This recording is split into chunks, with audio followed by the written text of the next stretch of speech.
publicly, pag wala siyang na unification na makuha sa super featherweight, ibabakanti niya ang corona niya at akit siya ng lightweight division. Pag nangyari yon, Charlie Suarez against the #1 contender, Nunez, will deck it out for the vacant title, assuming Charlie Suarez beat Henry Lebron on April 13. Yan lang po ang ating insight, partner. Tama. Kasi may mga nagsasabi na ang real fight, hindi na yan nagpo-post. So, yan po ang insight ko about Charlie Suarez. Siyempre, hindi ka naman talaga pwedeng mag-post kung hindi ka pa sigurado. Diba? Yes. That's Yes, of irresponsible journalism naman. Partner, dito lang sa Ring A, very interesting fight. Janet Katipay versus itong sa Muay Thai Association of the Philippines. Parehong magaling to, so tignan din natin yung Ring A. And dito naman sa Ring B, Partner, mabati ko lang si nag-message si Jomer Gregorio. Go Johan from Titan Imus Boxing Gym. Malapit lang din ako dyan sa bayan ng Imus, Cavite. yes. Tama rin yan. Sabi ni Edgar, Raymart Gabalio, Definitely, future world champion, has a chance to beat Maloney. I For think sure. any place, anywhere, Raymart Gabalio against Maloney, Gabalio has a chance on Of winning course. that fight.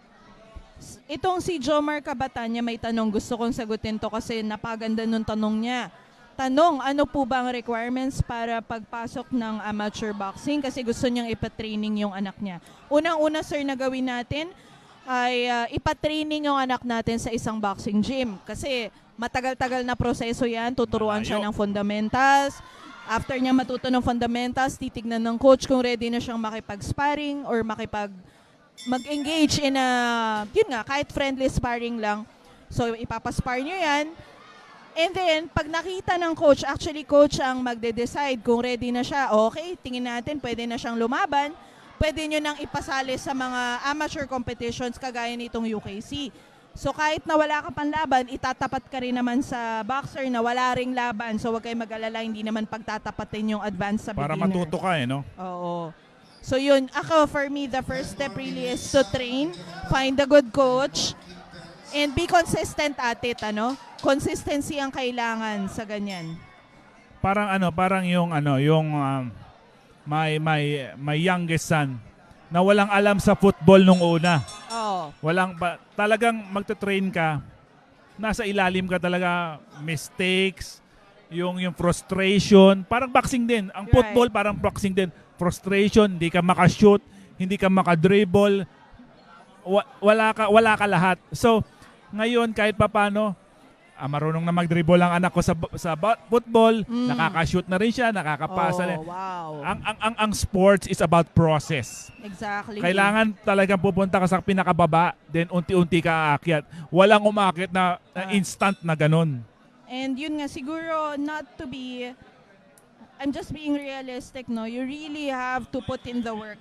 Yung pagtatrain ng boxing, siguro, in a week, kailangan at least maka 3-4 na araw ka ng training. Araw-araw din, kailangan tumatakbo kasi sa loob ng ring, nakakapagod sa hangin. So, kailangan magkarga ka rin ng hangin. And one more point about that. Kailangan gusto ng anak mo. Exactly. Pag pinipilit mo lang yung anak mo na mag-boxing at ayaw naman niya, I think you're wasting both of your time. Definitely. So pag ang anak mo gusto mag-basketball, sa basketball mo siya dalhin. Pag sa boxing gusto niya sa boxing mo siya dalhin. Ang importante, masaya ang mga anak natin kung nasa ang sports siya. Kasi doon siya nag-e-enjoy. Exactly. And madali lang yan. Maraming mga boxing gym na sa iba-ibang city, So, the best dyan is dalhin nyo. Start ng training. Tignan nyo kung gusto niya or kung meron siyang potential dun sa sport na yun. Actually, more than potential, it's really the will to tama. train. Tama ka doon. Diba, Kung ayaw niya, wala ka magagawa. Marami akong kilala kasi na hindi ganun ka naturally talented pero nadadaan sa sipag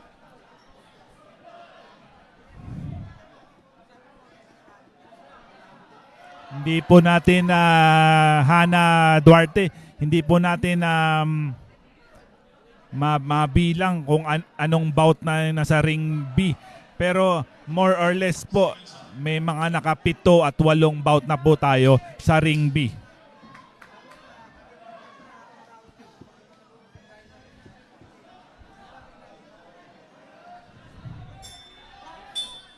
Pasensya na, Hona Duarte, wala kami listahan ng mga bouts, no? So as much as we want to tell you kung pang ilan na to, we don't have the list eh.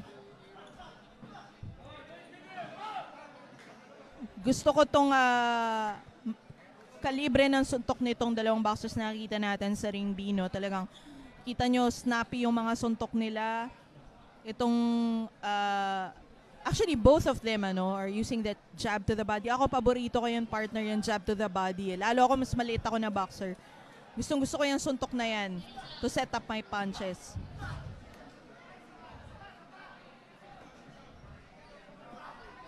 Sabi ng isang kaibigan natin, si Jesseleb Binala. Sa Ring A daw po yung John Matthew Binala.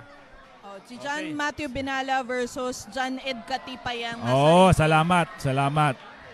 Thank you sa mga nanonood sa atin kasi part yan sila ng natin. Part ng broadcast natin yan sila. Tumutulong sa atin kung sino na naglalaban kasi no man is an island. Everybody need everybody. Or should I say everybody need somebody. Yes.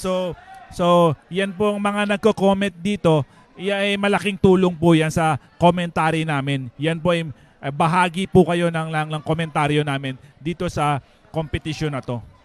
And show us some love by commenting dito sa comment section kung anong laban ba yung inaabangan nyo dito o kanino ba kayo nag-aabang. O kaya pwede nyo i-hashtag yung Recalbination. Pwede rin. Di ba? Oo. Alam mo, meron akong palapit na pa-promo kasi magkakaroon na ng milestone yung namin, yung web page namin sa Real Fight PH. Malapit na magkaroon ng milestone. So, hashtag nyo po yung Recalbination. Naku, baka mapili kayo. Hashtag nyo po rin yung Real Fight PH at i-hashtag nyo rin yung Baby Dynamite Sports. Yes. Baka isa kayo sa mga hindi natin alam, baka mapili sa mabibigyan namin. Pag naabot na namin yung milestone namin sa Facebook. Tama. And Sir Jomar Cabetanya, okay, maganda yan. Actually, boxing talaga, you really need, dalaw dito sa Manila, no? Kasi wala tayong masyadong free na boxing programs. Ang masasuggest ko, sir, kung nasaan kayo nakatira, i-search ninyo kung ano yung magandang boxing gym. And maybe you can type it here sa comment section kung saan kayo or nakabase yung anak ninyo. And then, masasabi namin sa inyo kung saan kayo pwedeng bumisita na boxing gym. Johan Sabrano, winning dito sa Ring B, yung nakaitim, Johan Sebrano. Yes. So Sir Jomar, i-comment nyo dito kung saan po kayo para masuggest namin kung saan magagandang boxing gyms kayo pwedeng mag-training yung anak ninyo. Or kung may malapit sa inyong Elorde. 'Di ba? Kung nasaang lugar kayo, iyan po inaabot na ng Elorde. Marami pong branches ang Elorde Gym. Tama.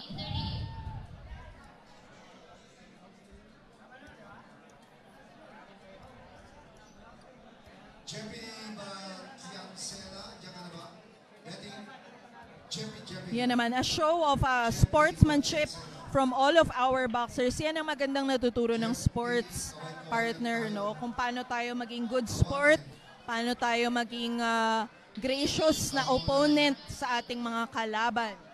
Kaya ng kalikod ko na si Mark Bariga. Napaka-gracious. Sabi ni Ako Ray Pangit. Ang ganda naman. Ang ganda. Ako Ray Pangit.